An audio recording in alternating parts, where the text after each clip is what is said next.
नमस्ते, हीअ आकाशवाणी आहे।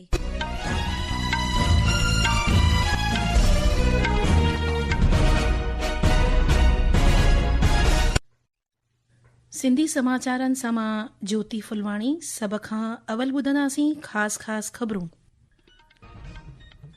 असम, केरलम ऐं मरकज़ी ज़ेर सिया रियासत पुडुचेरी में विधानसभा चूंडुनि लाइ वोटिंग जारी।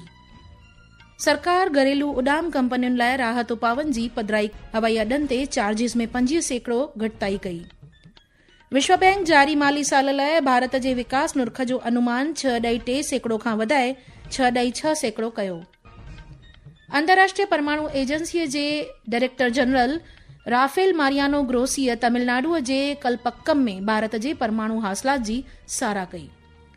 ओलह एशिया में जंगबंदीअ लाइ ईरान सां सुलह शांतीअ जूं ॻाल्हियूं हलण लाइ इस्लामाबाद में उपराष्ट्रपति जेडी वेंस अमरीकी एवज़ी मंडल जी सरबराही कंदो। ऐं IPL क्रिकेट में काल्ह रोमांचक मुक़ाबले में गुजरात टाइटन्स दिल्ली कैपिटल्स खे वाहिद 1 रन सां शिकस्तो कयो। ख़बरूं तफ़सील सां। असम, केरलम ऐं मरकज़ी ज़ेर सिया रियासत पुडुचेरी में विधानसभा चूंडुनि लाइ वोटिंग अॼु सुबुह 7 बजे खां जारी आहे। अॼु असम जी सभिनी 126 सीटुनि, केरलम जी 140 सीटुनि ऐं पुडुचेरी जी 30 सीटुनि वास्ते वोट विधा पिया वञनि।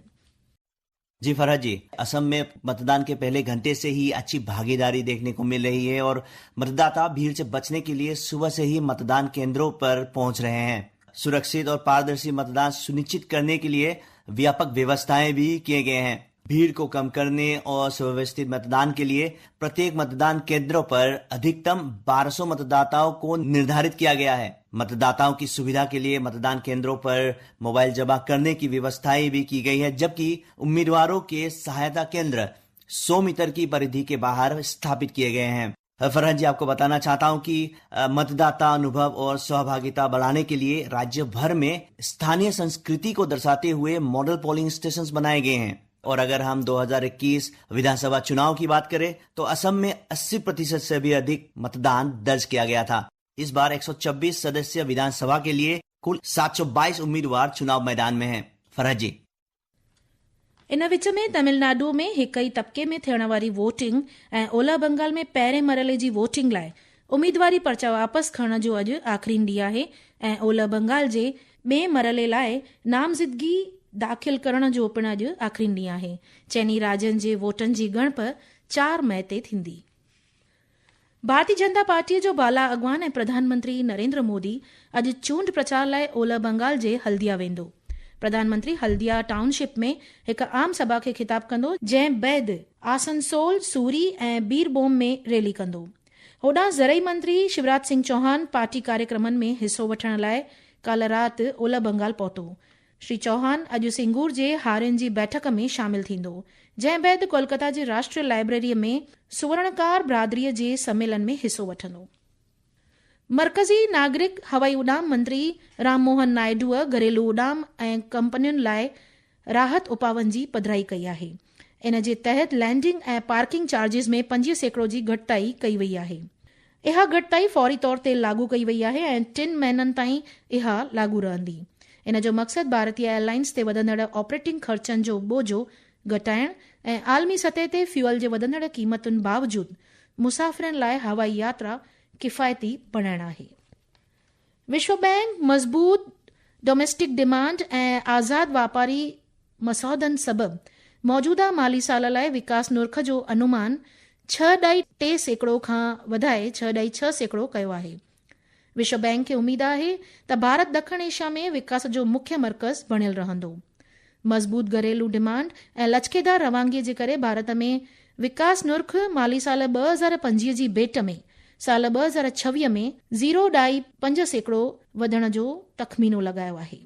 अंतर्राष्ट्रीय परमाणु तवानाई एजेंसी IAIA जे जनरल डायरेक्टर राफेल मारियानो ग्रोसीअ तमिलनाडुअ जे कलपक्कम में प्रोटोटाइप फास्टर ब्रीडर रिएक्टर जी क्रिटिकलिटी खे हासिल करण एवज़ भारत जी बुरी तारीफ़ कई। इहा तारीख़ी क़दम मुल्क जी स्वदेशी परमाणु हासिलात ऐं लंबे अरसे ताईं तवानाई स्थिरता हासिल करण जे ॾिस में अहम कोशिश आहे। श्री ग्रोसी सोशल मीडिया जी पोस्ट में कलपक्कम में PFBR जे अहम हासिलात हासिल करण लाइ भारत जे तारीख़ी हासिलात जो ज़िक्र कयो। भारत साल 2028 में मुंतज़िम थियण वारे 33 कोप सम्मेलन जी मेज़बानी करण वारी तजवीज़ वापसि खईं आहे। गौर फरमाईंदा त हिन जो आयोजन मुतहद जमायत आबहवा बदिलाव सम्मेलन UNFCCC जे तहत मुंतज़िम कयो वेंदो आहे। इन फ़ैसिले जी ॼाण 2 अप्रैल ते एशिया पैसिफिक खिते खे ॾिनी वई। ही ख़बरूं तव्हीं आकाशवाणी तां ॿुधी रहिया आहियो। वधीक ख़बरुनि जे लाइ तव्हीं असांजी वेबसाइट newsonair.gov.in खे फॉलो करे सघो था। इहे ख़बरूं तव्हीं असांजी YouTube channel air news Gujarat ते बि ॿुधी सघो था। परॾे मंत्री डॉक्टर एस जयशंकर अॼु खां मॉरिशस ऐं मुतहद अरब अमीरात जी यात्रा ते रहंदो। पहिरें तबके में डॉक्टर जयशंकर हिंद महासागर सम्मेलन में हिस्सो वठण लाइ मॉरिशस वेंदो। हू नाए हिंद महासागर सम्मेलन में मुख्य तकरीर ॾींदो। इन दौरान डॉक्टर जयशंकर मॉरिशस जे सरबराहनि सां मुलाक़ात कंदो ऐं बाहिमी नातनि जे सभिनी पहलुनि जो जाइज़ो वठंदो। मरकज़ी मंत्रिमंडल साल 2026 जे ख़रीफ़ मुंद लाइ फॉस्फेट ऐं पोटेशियम बांड लाइ 41,534 करोड़ रुपयनि जी सब्सिडीअ जी मंज़ूरी ॾिनी आहे। नई दिल्लीअ में मंत्रिमंडल जी बैठक बैदि सूचना ऐं नशरियात वज़ीर अश्विनी वैष्णव ॿुधायो त खरीफ सीजन के लिए न्यूट्रिएंट बेस्ड सब्सिडी स्कीम में 41,534 करोड़ रुपीस का सब्सिडी का पैकेज। माननीय प्रधानमंत्री श्री नरेंद्र मोदी जी ने कोविड हो चाहे वेस्ट एशिया में कॉन्फ्लिक्ट हो, किसान भाइयों के लिए हमेशा एक तरीके से सेफ्टी शील्ड बन के खड़े हुए और किसी भी तरह के फर्टिलाइजर में अप्स एंड डाउन्स जो भी आए कभी उसका प्रभाव हमारे किसानों पे पड़ने नहीं दिया है। गुजरात जे कच्छ ज़िले जे सरहद वेझो आयल सरदार पोस्ट ते अॼु शौर्य दिवस मल्हायो वेंदो। इन मौके ते टुकड़ीअ जा बरख अमलदार ऐं जवान गार्ड ऑफ ऑनर ॾेई शहीदनि खे श्रद्धांजलि अर्पण कंदा। बैंड पेशकश जे ज़रिए बि हिननि खे नमन कयो वेंदो। हिकु रिपोर्ट असांजे नुमाइंदे खां।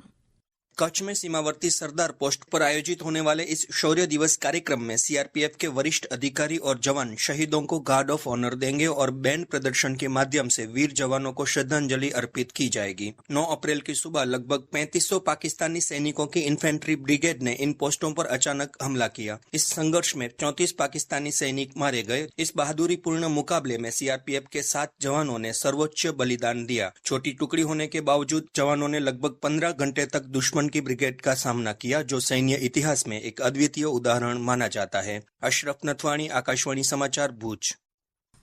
अमेरिका जे राष्ट्रपति डोनाल्ड ट्रंप ओलह एशिया खिते में केतिरनि ई हफ़्ता हलंदड़ जंग खे बंदि करण जे मक़सद सां ईरान सां सिधो ॻाल्हि ॿोल करण लाइ उपराष्ट्रपति JD वेंस जी सरबराहीअ में अमरीकी एवज़ी मंडल ऐं ॿियनि अमलदारनि खे इस्लामाबाद मोकिले रहियो आहे।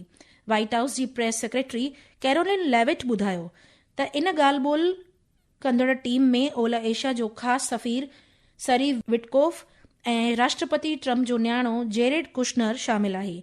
इन बैठक जी पहिरीं सलाह ॻाल्हियुनि जो दौरु छंछरु सुबुह हलंदो। ऐं रांदियुनि न विखुराईंदे IPL क्रिकेट में काल्ह राति दिल्लीअ जे अरुण जेटली स्टेडियम में गुजरात टाइटन्स दिल्ली कैपिटल खे वाहिद 1 रन सां शिकस्तो कयो। ऐं कुश्तीअ में भारतीय ग्रीको रोमन कुश्तीबाज़नि काल्ह किर्गिस्तान जे बिश्केक में मुंतज़िम एशियाई कुश्ती चैंपियनशिप 2026 जे वाधू 3 तमग़ा पंहिंजे नाले कया। आख़िर में ख़ासि ख़बरूं हिकु बार ॿीहर ॿुधंदा। असम, केरलम ऐं मर्कज़ी ज़ेरसिया रियासत पुडुचेरीअ में विधानसभा चूंडुनि लाइ वोटिंग जारी। सरकार घरेलू उॾाम कंपनियुनि लाइ राहत उपावनि जी पधिराई। हवाई अॾनि ते चार्जिस में 50% घटिताई कई। विश्व बैंक जारी माली साल लाइ भारत जे विकास नुर्ख जो अनुमान 6.3% खां वधाए 6.6% कयो। अंतर्राष्ट्रीय परमाणु एजेंसीअ जे डायरेक्टर जनरल राफेल मारियानो ग्रोसीअ तमिलनाडुअ जे कलपक्कम में भारत जे परमाणु हासिलात जी साराह कई। ओलह एशिया में जंगबंदीअ लाइ ईरान सां सुलह शांतीअ जूं ॻाल्हियूं हलाइण लाइ इस्लामाबाद में उपराष्ट्रपति JD वेंस अमरीकी एवज़ी मंडल जी सरबराही कंदो। ऐं IPL क्रिकेट में काल्ह रोमांचक मुक़ाबले में गुजरात टाइटन्स दिल्ली कैपिटल्स खे वाहिद 1 रन सां शिकस्तो कयो। ख़बरुनि जो इहो सिलसिलो हिते पूरो थियो। इजाज़त ॾींदा, नमस्ते।